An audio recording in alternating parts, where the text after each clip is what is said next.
Degree Fahrenheit equal to 9/5 into centigrade ব্র্যাকেটের মধ্যে তারপর প্লাস 32 অপোজিটটা বলো degree centigrade equal to degree centigrade equal to 5/9 into ব্র্যাকেটের মধ্যে bracket there minus Fahrenheit minus 32 बोलो degree F is equal to 9/5 into degree C plus 32 ব্র্যাকেটটাকে বলবে ওটা লিখে দেবো না ওর উপরে তো ভুল হচ্ছিল বল আবার বল डिग्री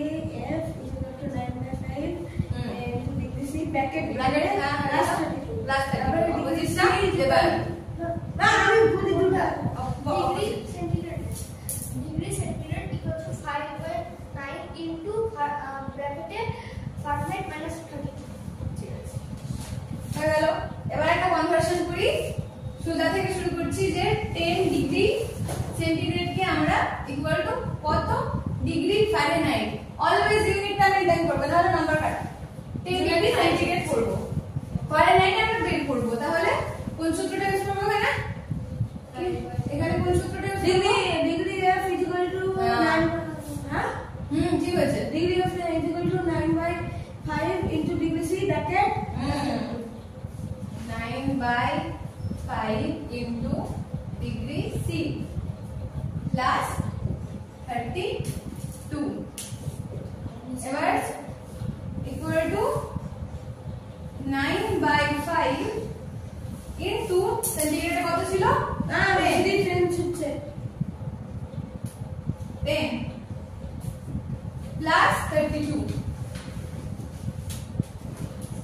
কত কাটবে 2 দিয়ে 9 গুলো 18 plus 32 কত হবে ঠিক আছে কমপ্লিট হলো একদম না আমাকে লিখতে হবে 50 ডিগ্রি ফারেনহাইট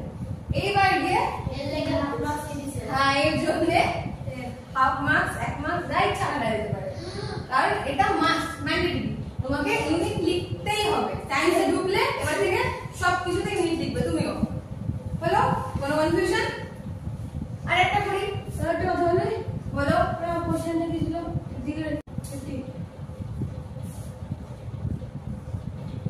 ঠিক আছে এখানে কত লিখবো তাহলে ফারেনহাইটের জায়গায় 50 minus 32 নেক্সট লাইন কি হবে দেওয়া 5/9 into 18 কমপ্লিট কমপ্লিট না না হ্যাঁ डिग्री ডিগ্রি सेंटीग्रेड সেন্টিগ্রেড এই হচ্ছে আমার ফাইনাল আনসার বুঝা গেছে আমরা সবচেয়ে তাহলে আমরা সেন্টিগ্রেড থেকে ফারেনহাইট থেকে সেন্টিগ্রেডে কনভার্ট করলাম আরেকটা কনসেপ্ট আমি দিয়েছিলাম কেলভিন থেকে এগুলোতে কনভার্সন তো পারোনি কেন কেলভিন থেকে আমি কনভার্ট করতে দিয়েছি এরা ডাইরেক্ট এই সূত্রে বসিয়ে দিয়েছে ডাইরেক্ট এই সূত্রে বসালে হবে না না আমি তো আগে kelvin K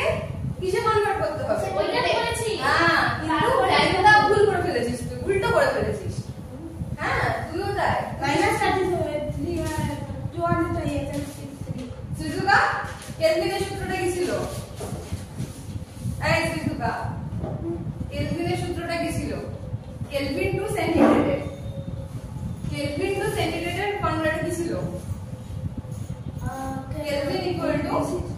Kelvin equal to 273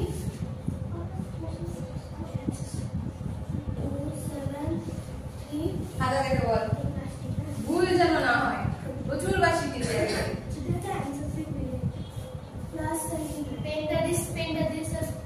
kelvin equal to 273 plus degree centigrade ধর আমি দিয়েছি সামথিং কেলভিন ধর 300 কেলভিন দিয়েছি ঠিক আছে 300 কেলভিন আমি আমার কোশ্চেনটা ছিল ধর আমি দিচ্ছি যে 300 কেলভিন ইকুয়াল টু কত ডিগ্রি সেন্টিগ্রেড কত হবে কেলভিন এই ফর্মুলাটা মনে থাকবে এখানে কেলভিনের জায়গায় আমরা 300 লিখে দিলাম equal to 273 plus degree C তাহলে ডিগ্রি সি ইকুয়াল টু কত হবে নেক্সট হবে 300 মাইনাস 273 এইদিকে চলে আসছে। হ্যাঁ হ্যাঁ একদম। তাহলে 300 মাইনাস 273 কত হবে?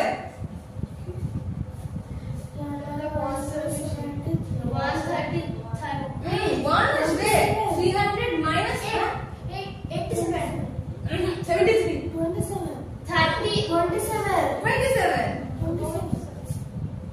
27 দেখি 4 5 6 7 8 9 10 7 আর 1 7 8 9 10 2 27 তাহলে 27 কমপ্লিট হলো এটা না 27 ডিগ্রি সেন্টিগ্রেড এক্স্যাক্টলি। তারপর আমি দিয়েছিলাম এটা ইকুয়াল টু কত সেন্টিগ্রেড এখানে হলো। এইটাকে যদি ফারেনহাইটে কনভার্ট করতে যাস তাহলে আগে সেন্টিগ্রেডে করতে হবে। এইবার 20 এটা ধরুন দিলাম কত ডিগ্রি সেন্টিগ্রেড না দিয়ে কত ডিগ্রি ফারেনহাইট দিলাম। তাহলে ফার্স্ট স্টেপ কিন্তু আমাদের এটা করতে হবে।